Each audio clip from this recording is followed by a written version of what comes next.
Hey everyone, welcome back to the channel. Glad to have you here for the third episode of Dead Mall Walking. Today we're visiting a department store on what was originally supposed to be its final day of trading, although, as I'll explain later, that turned out not to be the case. We'll also be checking out a couple of abandoned floors that were intended to be totally closed off to the public, but I was able to access due to an elevator that was still running.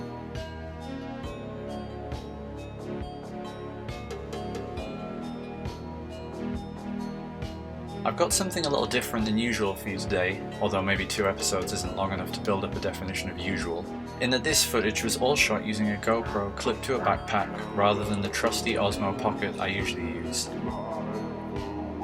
That's simply because I want to stay as low key as possible, but it's also the reason for some of the fluorescent flicker that you'll notice throughout the video.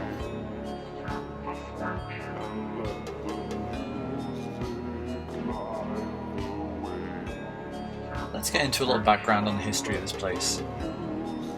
It used to be known as Rob's, which went into administration about a decade ago, at which point it was purchased by a company called Beales. Beales has a history of acquiring alien department stores all over the UK, including Whittaker's, Bentall's, Westgate and Palmer's, but has been reporting losses throughout the 2010s. The company put itself up for sale in December 2019, but failed to find a buyer and entered administration at the beginning of this year.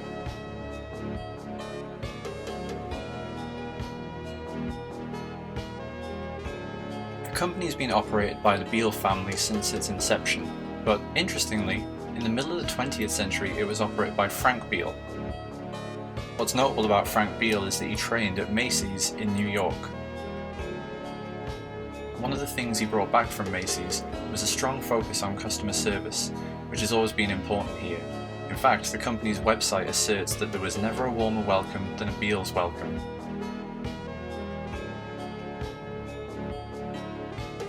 Of course, in the state that the store is in today, it's difficult to spot any other similarities with Macy's department stores. It has to be said that most of the staff I encountered were pretty friendly and helpful, willing to share their experience and some of the history of the store, which is pretty impressive considering that unemployment was looming over most of their heads.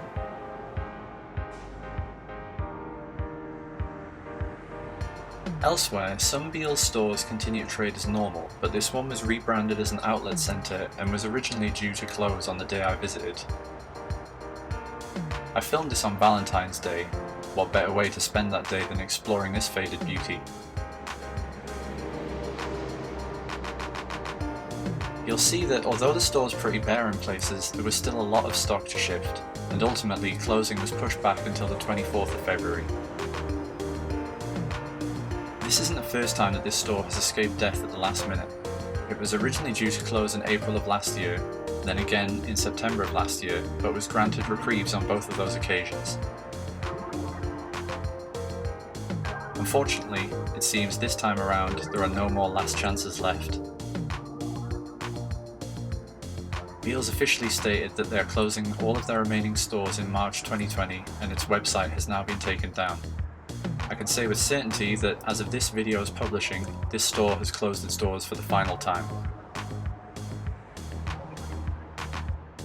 After a quick pit stop in the mannequin graveyard, I decided to see where else I could explore.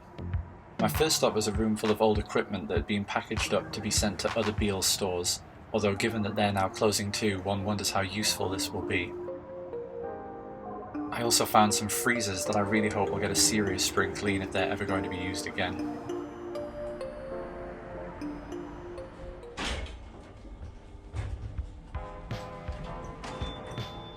Next up, I decided to see if I could access 2 upper floors that had been closed off to the public.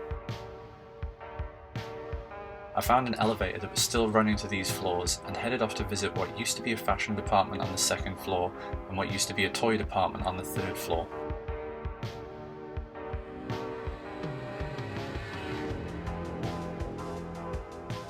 It was bittersweet getting up here, as this was somewhere I did used to spend time as a kid. Seeing all of the toys and games replaced with those dreaded coloured signs indicating price drops actually got a little emotional. It was a real thrill getting up here because in the UK, malls and department stores tend to be pretty well trafficked right up until their final days because they do so many big clearance sales and that kind of thing.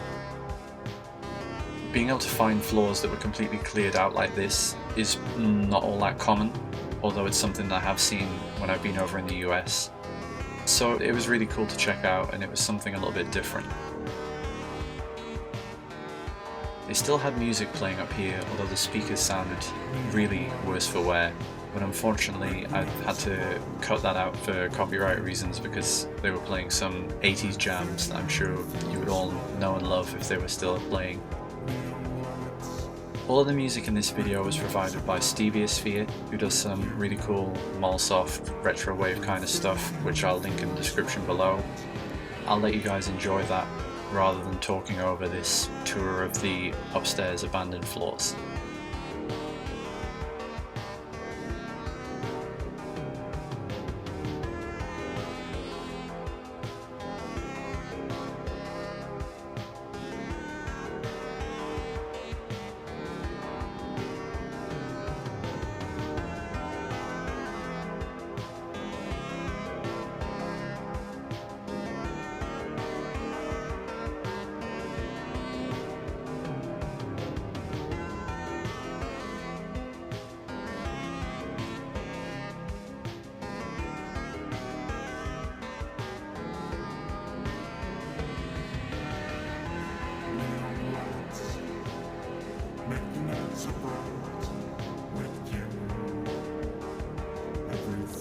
When I heard a goods elevator clanking to life, I decided it was time to get out of there and headed back down to homewares through what remains of the women's fashion department.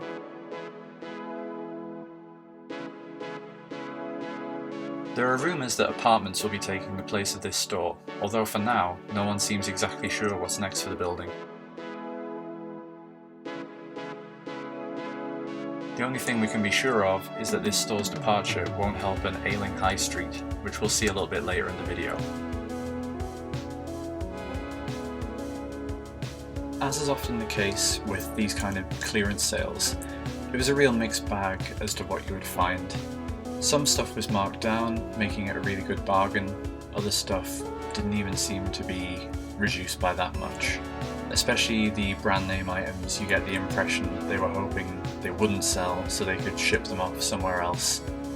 Whether another store or another Beales outlet, although in this case they wouldn't have long to try and move them there either.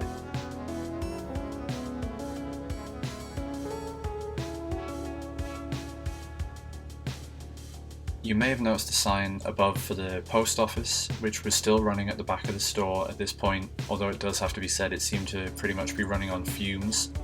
There had also been a hairdresser's on one of the abandoned floors that we saw earlier, but this had already packed up and moved out by the time I visited to take this video.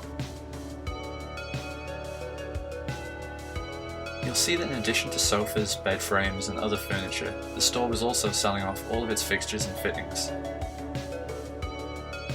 I always find it fascinating to see this stuff in this state because it's just so different to how we're used to seeing it. And they really were trying to get rid of everything, from lockers and filing cabinets to envelopes and hole punches. For the record, I did pick up a cheap bottle of whiskey. Those of you with eagle eyes might already have noticed in the video that the floor in this place has seen better days. Although the store has been redecorated and refitted a couple of times, it doesn't seem like they've ever focused on the floor as part of that regeneration. In a lot of places it's literally held together with duct tape, and I'm amazed that they haven't been sued for someone falling over damaging the floor, to be honest with you. I guess they don't have to worry about that anymore now. After taking one last look around and scoring a few pictures for Instagram, I decided to head for one of the store's 4 exits. That's one of the reasons the footage in this video might seem a little disjointed. There's no easy route to take through the store to see everything because you end up naturally being drawn towards one of the exits. It's always been something of a cut through for people in the town when there's bad weather or something like that. I really enjoyed being able to take one more walk around this store before it closed, even if it was a little more depressing than how it used to be in my youth. I hope you guys have enjoyed the video. Please like and subscribe for more, or follow me on Instagram, which is linked in the description below. Until next time, it's goodbye from the High Street and, for the last time, goodbye from Beales.